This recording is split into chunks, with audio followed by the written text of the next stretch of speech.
Yurida Nuwaila, BK 2021 tugas ujian tengah semester, konseling postmodern.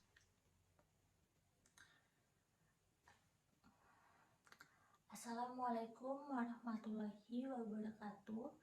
Perkenalkan, nama saya Yurida Nuwaila. Saya dari Bimbingan Konseling Angkatan 2021. Di sini saya akan mengerjakan tugas UTS mata kuliah praktikum konseling postmodern. Tugasnya yaitu membuat video berdurasi 15 menit yang menjelaskan tentang konseling pendekatan postmodern meliputi 1. Biografi tokoh penemu pendekatan SFBT. Yang kedua, pribadi sehat dan bermasalah menurut SFBT. Selanjutnya adalah tujuan konseling SFBT.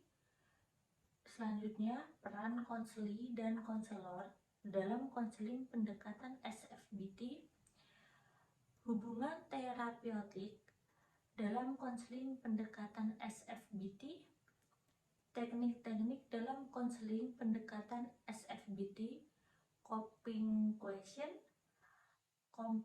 complementing, forming a collaborative relationship. Selanjutnya adalah kritik terhadap pendekatan SFBT. Saya akan menjawab soal-soal tersebut. Biografi tokoh penemu SFBT.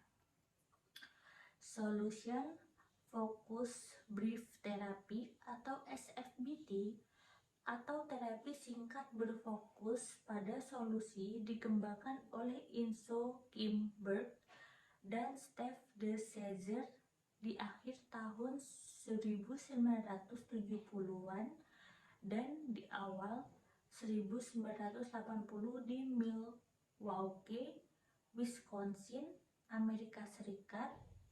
Inso Kimberg dan Steve de Caesar adalah pionir dalam mengembangkan pendekatan SFBT. B. Pribadi sehat dan bermasalah menurut SFBT. Dalam SFBT tidak ada penekanan khusus pada definisi pribadi sehat atau pribadi bermasalah. Fokusnya lebih pada solusi daripada masalah. SFBT melihat bahwa setiap individu memiliki kekuatan, sumber daya, dan kompetensi untuk menghasilkan perubahan positif dalam hidupnya.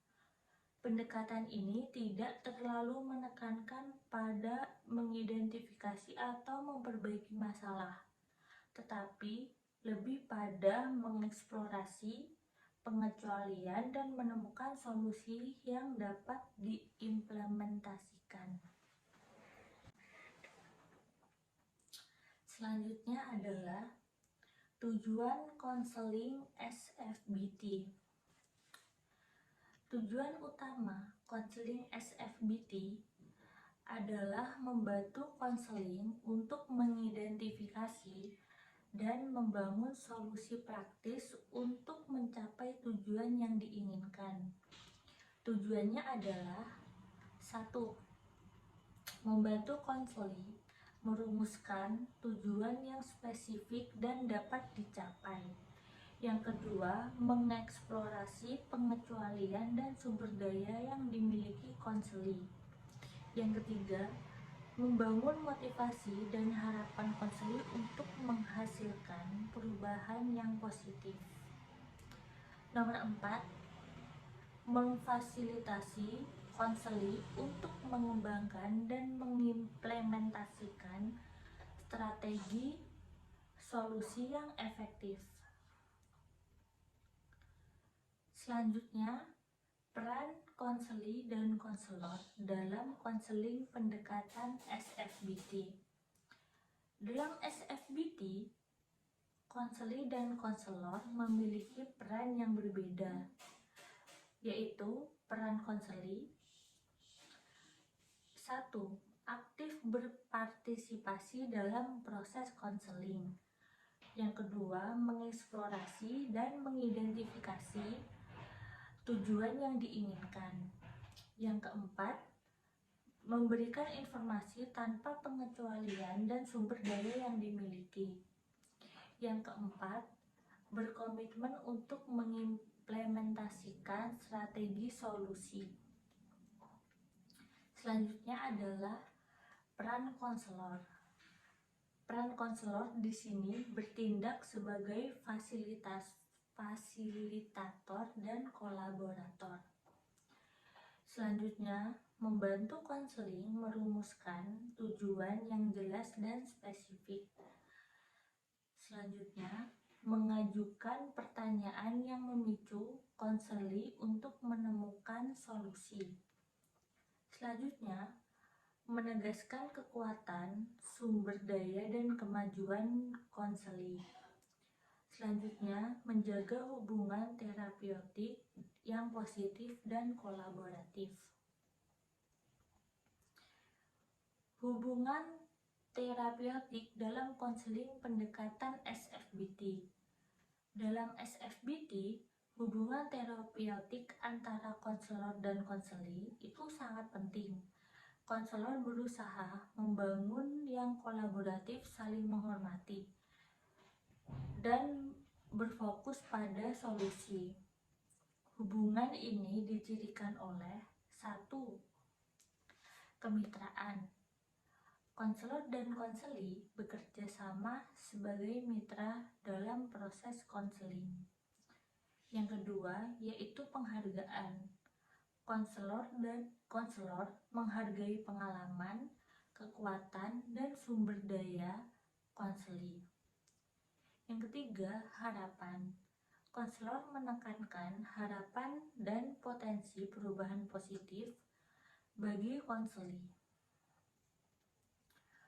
Fokus pada solusi. Konselor memfasilitasi konseli untuk mengeksplorasi dan membangun solusi praktis. Selanjutnya, yaitu teknik-teknik dalam konseling pendekatan SFBT. Beberapa teknik utama dalam SFBT adalah 1. Coping question, yaitu pertanyaan penanganan. Mengajukan pertanyaan tentang bagaimana konseli mengatasi masalah atau situasi sulit sebelumnya. Yang kedua, complimenting atau memberikan pujian. Memberikan pujian pada konseli atas usaha, kekuatan, dan sumber daya yang dimiliki. Yang ketiga, forming a collaborative relationship atau membangun hubungan kolaboratif. Konselor bekerja sama dengan konseling sebagai mitra dalam proses konseling.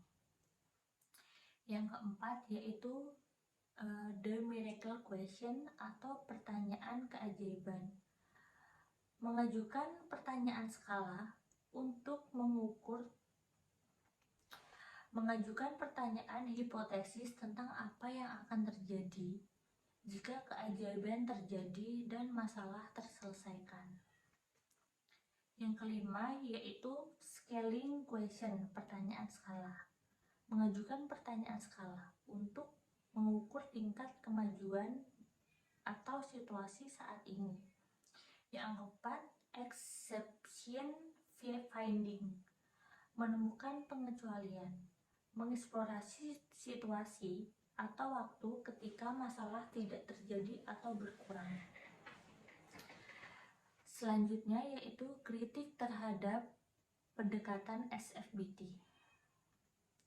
Meskipun SFBT telah diterima secara luas dan terbukti efektif dalam banyak kasus, pendekatan ini juga memiliki beberapa kritik seperti 1. Kurang memperhatikan aspek sejarah dan latar belakang masalah konseling. Yang kedua, dianggap terlalu sederhana dan tidak cukup komprehensif untuk menangani masalah yang kompleks atau gangguan mental yang lebih parah. Yang ketiga, kritik bahwa pendekatan ini terlalu berfokus pada solusi dan tidak cukup memperhatikan proses pengolahan emosi atau pemahaman diri konseling. Yang keempat, kurangnya penekanan pada hubungan terapeutik yang mendalam dan transfer emosi antara konselor dan konseling. Namun, para pendukung SFBT menyatakan bahwa pendekatan ini dirancang untuk menjadi efisien, fokus pada tujuan, dan memanfaatkan sumber daya konseling secara maksimal. Sekian, itu jawaban dari saya. Wassalamualaikum warahmatullahi wabarakatuh.